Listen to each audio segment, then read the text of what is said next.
Tonight's sermon was inspired, of course, by the 250th celebration of our nation's founding. And before you ask, yes, I was around for the 200th celebration, but I don't remember it. This week we'll be reading from Parashat Pinchas. In it we find the story of the daughters of Zelophehad. As the Torah tells us, the daughters of Zelophehad of the Manassite family, son of Joseph, came forward. The names of the daughters were Machlah, Noah, Hoglah, Milcah, and Tirzah.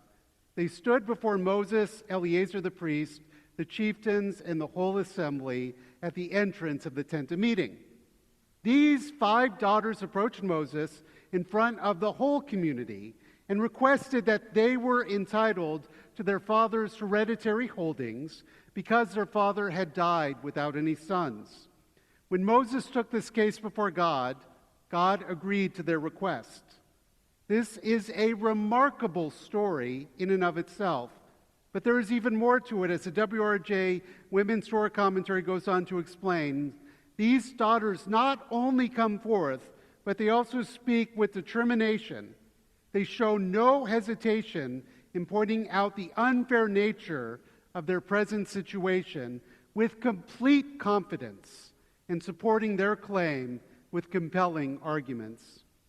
In this way, a small group of determined, overlooked individuals changed the way Judaism made decisions about inheritance law. This story may seem incidental, but it was in fact quite revolutionary.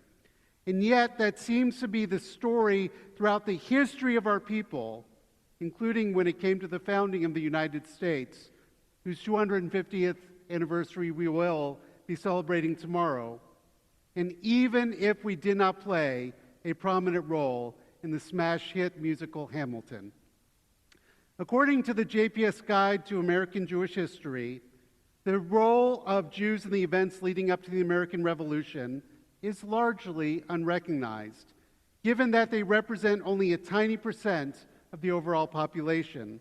Like other colonial Americans, their loyalties were divided, with a sizable majority favoring the patriot vision of an independent America. When revolutionary fervor grew among Britain's imposition of the onerous Stamp Act in 1765, Jewish merchants' signatures appeared on the various non-importation resolutions adopted by the individual colonies. Like other Americans, they opposed the power of the British Parliament to tax the colonies. But some Jews probably had mixed feelings, given the freedoms they enjoyed under British rule. A number of Jews fought in the Revolution, probably about 100.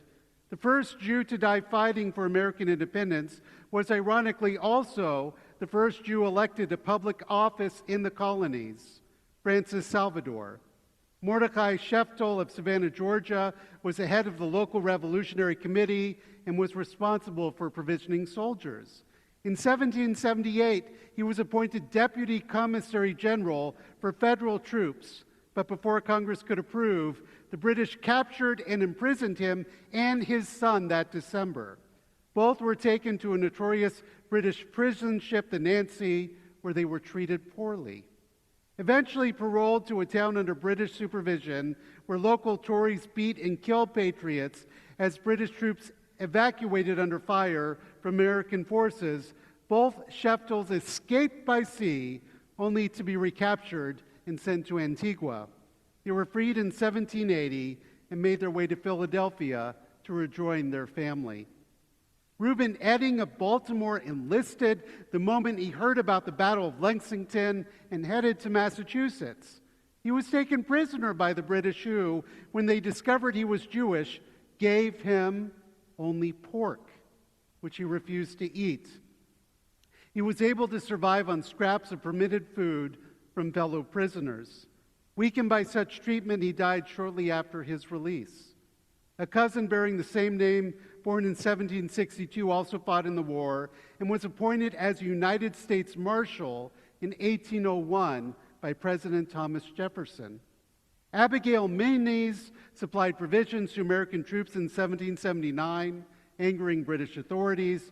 She received permission from them, however, to move with her daughters to safety in Charleston, South Carolina, where she died in 1794 at the age of 94. The war inflicted great hardships on individuals and communities alike. Many Jewish merchants suffered dislocations and reverses, and many a personal fortune disappeared as merchants found their trade interrupted. Chaim Solomon, later to gain fame as the mythic Jewish financier of the revolution, began the war as a wealthy merchant whose unstinting financial sacrifices helped to keep the revolution going. Promised to be reimbursed by Congress after the war, he was not, and he died penniless. British attacks forced residents, including Jews from the cities of Newport, Philadelphia, Boston, and Charleston. Of the approximately 1,500 Jews scattered among the 13 colonies on the eve of the American Revolution, about 200 lived in Newport, the largest concentration of Jews in the colonies at that time. Aaron Lopez was one of the Newport Jews who opposed British rule and abandoned the city where they had developed roots and prospered. Lopez led his extended family, members of the Rivera and Mendes families, numbering nearly 70 people, to temporary settlement in Massachusetts. The renowned synagogue was closed, and its spiritual leader, Isaac Trudeau, who professed loyalist tendencies, sailed with his family to Jamaica, where he lived out his life under British rule. In New York, as the British fleet appeared in the harbor, Reverend Gershom Sendis Sexius called his congregants to the Mill Street Synagogue. There he delivered a powerful patriotic address, and shortly thereafter left the city for safety in Stratford, Connecticut. While most other patriotic Jews also left the city, a small number remained behind, and together with fellow loyalist Jews, kept the synagogue open. During the war, the congregation was led first by a Tory sympathizer and later by a Jewish Hessian officer who fought with the British and remained after the hostilities ended. Like some American families, some Jewish families were divided within themselves in their loyalties. David Franks was the king's sole agent in the northern colonies, providing food and supplies to British troops. But other members of the Franks family, David Salisbury Franks and Isaac Franks, served as officers in the Continental Army. For Jews, participation in the war marked the first time since their exile from Jerusalem that they could take their place among their Christian neighbors as equals in the fight for freedom. Jews were present at Bunker Hill, Valley Forge, and other battle sites throughout the colonies. Behind the scenes, they provided logistic support by equipping soldiers, shipping supplies, and of course, what do we Jews do? Raise funds.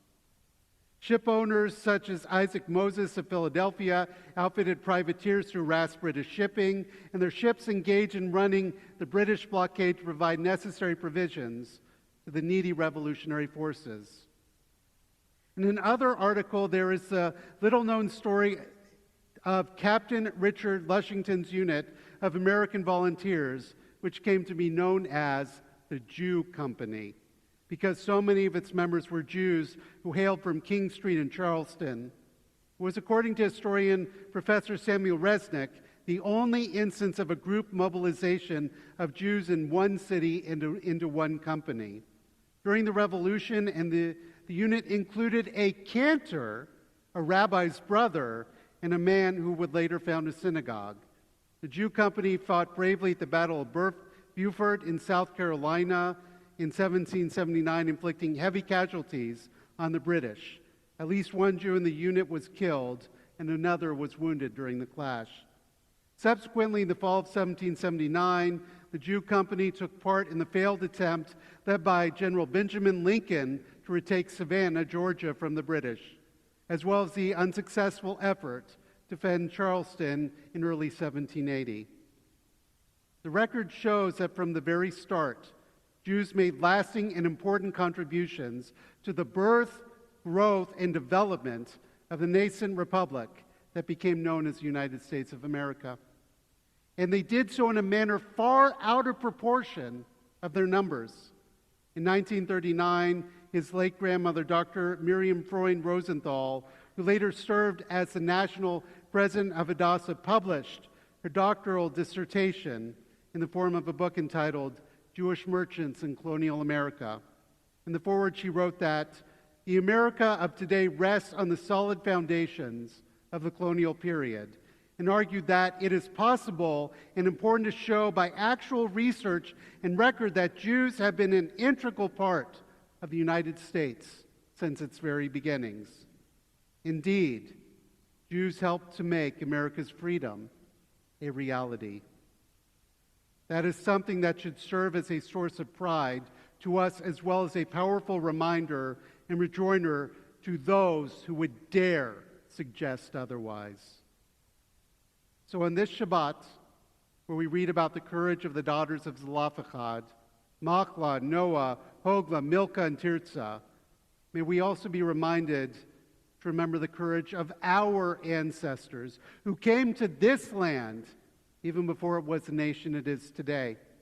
Jews have fought in every war, including the Revolutionary War, and we have played an integral part in helping to both forge and shape our nation's future. And that is truly something we're celebrating. And maybe, with that in mind, we can convince Lin-Manuel Miranda to write a musical for us, too. For not only were we in the room where it happened, but we have continued to be in the room ever since. Shabbat Shalom, and wishing all of you a very happy early 4th of July.